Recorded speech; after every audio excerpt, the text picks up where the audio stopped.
Hi guys, I'm Kiri, welcome back to the channel. Today we're gonna talk about the first Italian front-wheel drive car with boxer engine, the beautiful Lancia Flavia Pininfarina Coupe.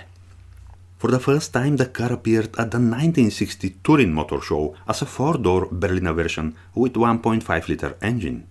Very quickly, coupe, like the car in front of us, and convertible versions were designed. The coupe was designed by the best Pininfarina and the convertible by Vignale. Of course, in 1960s, the other great Italian coach builder Zagato needed to do something special, so they did very rare Zagato version. Lancia is known as one of the most innovative car companies back in the day. Especially the model Flavia was developed by Antonio Fessier in the late 1950s as a middle-class car. They had already the small Appia and the bigger Flaminia, so Flavia was the middle range. As we mentioned earlier, in the beginning was only in 4-door version, but the innovations were unheard up to that moment. The world was shocked. In 1960, 1.5-liter all-aluminum boxer engine, in all 4 corners Dunlop disc brakes, front-wheel drive car, and front suspension by unequal length wishbones, which later is gonna become a standard for most of the cars. Then the convertible joined the Flavia models. We mentioned designed by Vignale, and just 1601 were made. Very rare today. Zagato built only 626 coupe versions. But today, the car in front of us is one of the beautiful 1960s car in the world. The coupe version designed by Pininfarina. 1963 Lancia Flavia Pininfarina 1500 Coupe, and just 3,725 were built. Was time when Lancia was naming them cars after Roman roads leading from one place to another. There are very famous roads like Appia, Fulvia, which leading to Rome or different place. Probably you heard the sentence every road leading to Rome. Maybe that was true back 2000 years ago. In this case, Flavia was named after Via Flavia, a Roman road leading from Trieste to Dalmatia. How cool is that? In total, Lancia made just over 100,000 Flavia cars from all versions, saloon, coupe or convertible, and was in production from 1961 till 1971 when Fiat took control over Lancia, and they rebadged the model to 2000 Berliner and coupe. But this is a different story. Now we're gonna concentrate on the pre-Fiat time when Lancia was still independent and very creative company. Lancia always been expensive brand, luxury, reliable, and the owners were very wealthy and famous people, who were buying them not only because they are luxury and reliable, but because they were a piece of engineering and very beautifully designed and crafted. In this case, as we mentioned earlier, Pininfarina made the design of this beauty in front of us, and Pininfarina was already well established and recognized brand all over the world. They were made cars for Ferrari and other prestigious top brands, so to have something designed by Pininfarina was really like to have diamond at home. The proportions of this model are just right, and it's delightful to watch only, never mind to have it home. Being the first Italy's first front-wheel drive car brings another flavor to the car. Just everyone wanted to have one. Wasn't a high-performance car, especially with the original boxer 1.5-liter engine. Maximum speed was somewhere around 150 km per hour or just under 100 miles per hour. But this car wasn't designed for this. Was expensive. For example, you could buy an average Ford model from the same class for approximately 1,000 British pounds, or BMW 1800 Ti for 1,500 British pounds, when Lancia Flavia was near 2,000 pounds, so imagine this car wasn't just car for everyone, but the high price really wasn't working in favor of the model. The coupe version was equipped with the boxer 4-cylinder 1.5-liter engine in the early 1960s car, was fitted by double Solex carburetor and producing 90 horsepower. Later the engine was enlarged to 1.8-liter, respectively the power went up to 100 horsepower.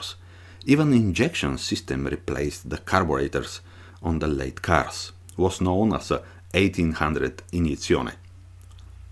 This is a piece of an Italian cultural history. The brand Lancia was like what is today Gucci, for example, if we talk about fashion. Was over-engineered with attention to every single detail. They wanted to build cars that last longer, but on the same time very executive, luxury, sporty, beautiful and magnificent. Not boring at all like most of the car brands back on the time. In Italy they were the mass producer Fiat, the car for everyone, and the most affordable of all. Then the sporty-oriented Alfa Romeo, legendary brand, not that cheap and dream car. I have a friend of mine from Italy who was saying that when he was a kid his parents were to buy a new car. He was insisting that the car must be an Alfa Romeo, but on the end the parents said it's very expensive and they bought Fiat instead. Then in Italy was the Lancia, the superior luxury executive car, sometimes car for business class people or even presidents. Lancia was the diamond, the jewel, the one you cherished. On the end we need to mention Maserati and Ferrari, but these cars were 100% hand-built and extremely low volume number cars were made, cars for royalty. Lancia always wanted to bring something new, especially when all the world will be focused on the 1960 Olympic Games in Rome. Lancia wanted this car to be ready, so the world can see this innovation, where the human technology can go. Wasn't the first front-wheel drive car. Citroën had it with the Model 15 CV some years early. But Lancia Flavia was the first Italian car with boxer engine and front-wheel drive car.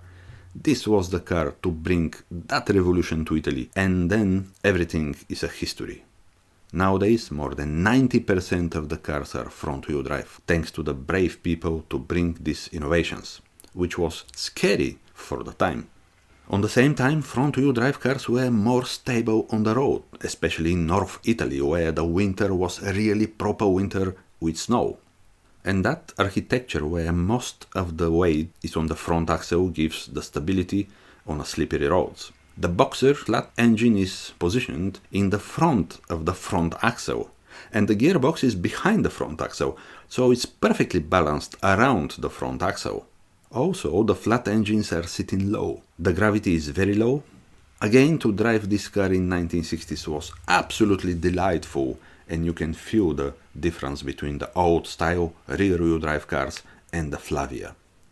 According to the driving experience of some owners, the car rides really very smooth and cornering nicely and stays stable. Just because most of the weight is on the front axle, more than 60%, you can feel the front part of the car has a bit more movement up and down, mostly on some B roads, but with the correct suspension we think this could be solved.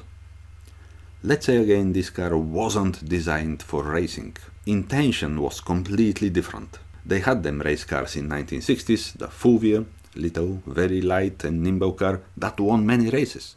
Like every other self-respected car brand, Lancia had, back in the 1960s, 3 different range or segments cars. We mentioned earlier, the small model was Appia, later replaced by Fulvia.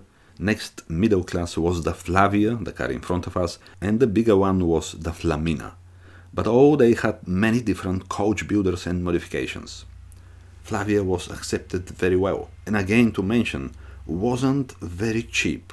But there was something magnificent about this car, the beauty.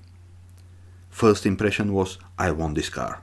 Then, when you understand the conception, the innovations, the options, the reliability, you just go and spend more money instead to buy a regular boring Fiat.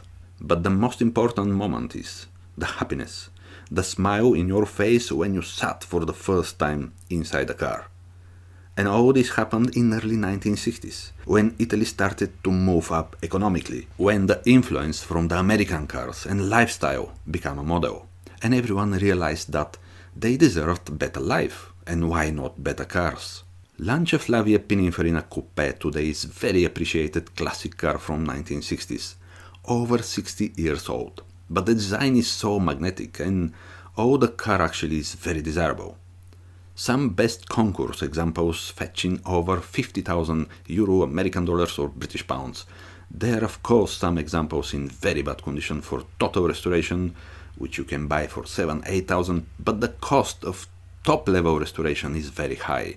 So it depends what you want and how much money you want to spend. You need to bear in mind that to restore an Italian car, beautiful Pininfarina designed car, it's not an easy job and requires very good professionals to do all these curves and body lines. There are very respected body shops in Italy with long history and heritage, which are for sure 100% capable doing restoration of this car to concours condition. But also in different places in the world there are very, let's say, top level car restorers ready to restore that kind of cars. A few years ago, a Lancia FLAVIA 1600 Zagato was restored in UK to its original glory. But the cost was astonishing, near 80,000 British pounds. So it depends on the end what you want, what the car means to you, because sometimes, somehow, some cars are connected different way with its owner, and the money are not the factor. Lancia FLAVIA Coupe is one of the most beautiful cars in 1960s. And still today, if you see this car on the road or some event, definitely you will spend some time to look and admire the beauty of this incredible Pininfarina creation.